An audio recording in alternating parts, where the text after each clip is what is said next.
Good afternoon, everybody. I'm Peter Rogoff. I'm the CEO of Sound Transit, and thank you all for coming out this afternoon for what is a very exciting announcement for the entire region.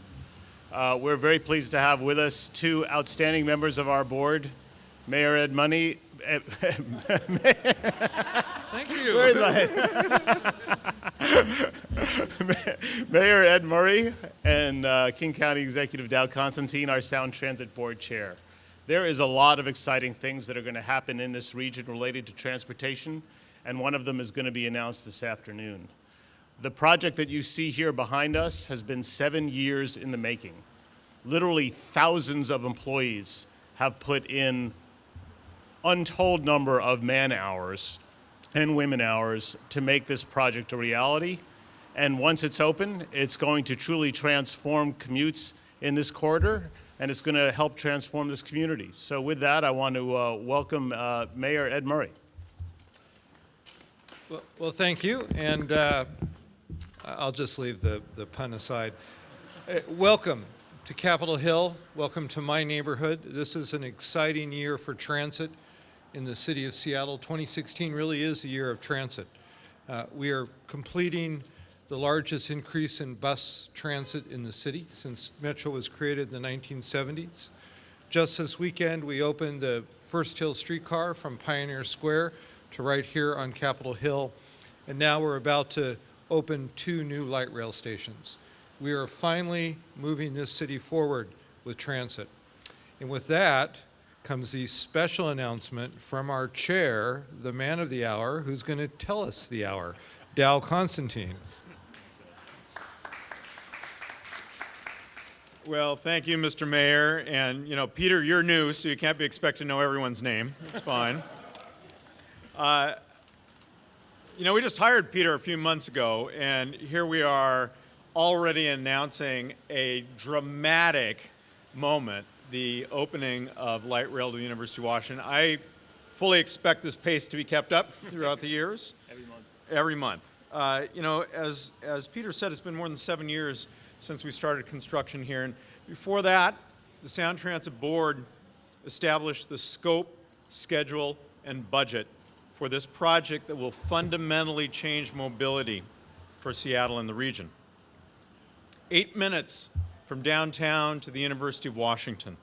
4 minutes from where we're standing to downtown. It took me more than 4 minutes to get here. Unlike our first light rail line, most of the work here has been done out of sight, underground. Folks have largely been unaware of the progress as we've gone along. The skilled union workers who built these stations and mined these tunnels, and in this station alone poured more than 6,000 yards of concrete, have also mined, and I had to double check this figure because it just didn't seem right, but it's right. More than 30,000 feet of tunnel between downtown and the University of Washington. Here's my favorite part. They did it all under budget and ahead of schedule.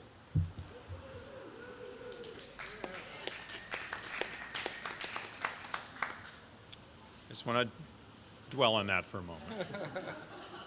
So let's get to the important news of the day. I am pleased to announce that University Link opens to the public on Saturday, March 19th, 2016.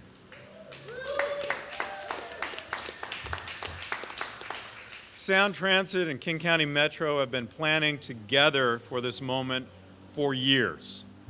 1 week after the trains open for service, Metro's major restructuring will take place. So that's on Saturday, the 26th. That's the moment when the buses will begin to bring people to the station entrances. It is going to be a real change in the way people get around this region. Our buses will be able to feed the new system with its dramatically increased capacity and speed and reliability.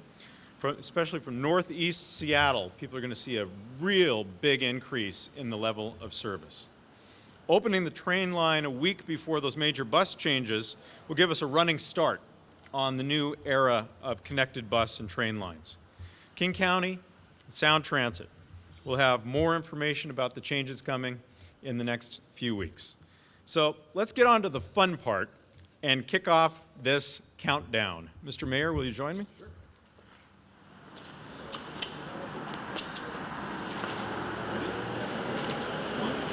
2, 3. There we go. Woo!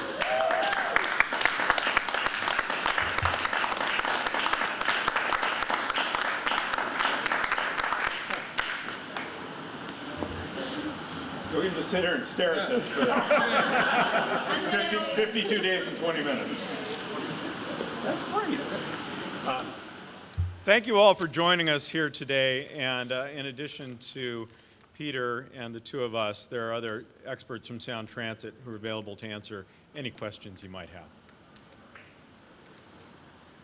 You want us to stay here and take questions? Sure. Are there any questions? Do you have questions for us now, or would you like to talk to people separately? Can you guys explain some of the lessons learned on Beacon Hill, how those were really used here? The question is, can we explain some of the lessons learned on Beacon Hill and how they were applied here? I can ask for a Sound Transit expert to come up and speak more specifically about that, but I can tell you that one of the great stories about this agency is the way in which it has been built by its board, by its staff, and particularly by our outgoing CEO, Joni Earl, into one of the highest functioning and most capable transit agencies in the United States. It has been a learning process, but we are now seeing these projects come in consistently at or below budget and on time or ahead of time. And that is an exciting thing to be a part of.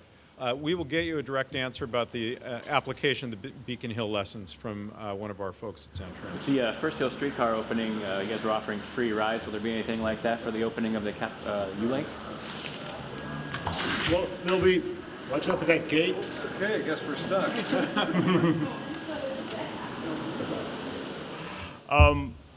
We will be rolling out in the next several days there's going to be a lot of exciting events that accompany the opening. There's going to be events focused around the University of Washington at Husky Stadium. There's going to be a lot of events celebrating the Capitol Hill community and all of its influence from the arts community and all of the neighborhood groups that'll be participating. There'll be booths, there'll be celebrations. Stay tuned for that. We're going to be rolling out a lot of the, if you will, the celebration plans in the next several weeks. This station was originally approved as part of the Sound Transit, the first leg of Sound Transit. Can you help us understand, when you talk about on time and on budget, but within that larger context of it being delayed initially, can you help us understand? Well, there's no question, and Sound Transit has been very transparent about this. Back in 2000, 2001, everyone had to take a round turn and take a hard look at those numbers, and that's when Joni Earl was brought in as its new CEO and chartered a whole new path for the agency. For this particular element of the project, it was rebaselined in 2008 with a very realistic look at what costs and schedule would be. And as Chairman Constantine pointed out, we are now trending $150 million under those costs and opening 6 months early. It's a great record, really created, not by just the Sound Transit Board leadership, but by all of the men and women that have worked very hard on this project. And it's one of the reasons why we're very optimistic about moving forward to the north, south, east, and west, because we think we've got the talent base and the capability to do it. Others? Mayor Murray, I know there's been some concern from local businesses that when this opens, it might become a hub for homelessness around the area on the sidewalks. Are there any plans to help mitigate that? Well, as you know, we are scaling up significant services for the homeless. We're also in public spaces that everyone needs to use. We are moving people off of places where they could block the ability of people to move in and out of a transit station. So again, it's offering services and being sure that folks have access. I think that this is actually, having lived up here for 32 years, this street has gone through a lot of reiterations as far as its economy. This is actually going to be an incredible positive moment on Broadway and in its history. The housing, low income and affordable and mixed housing that's going to happen all around this station is going to activate this space. The fact that tens of thousands of people will be coming through this station is going to create businesses and restaurants once again on Broadway and revitalize it. So I think it's going to be a major positive turning point for the densest neighborhood north of San Francisco. We'll be happy to take your questions individually, and we can also direct you to subject matter experts from Sound Transit. This is an exciting day for Seattle, for our region, and for Sound Transit as an agency, and I can't wait to see you all on board on March 19th. Thank you.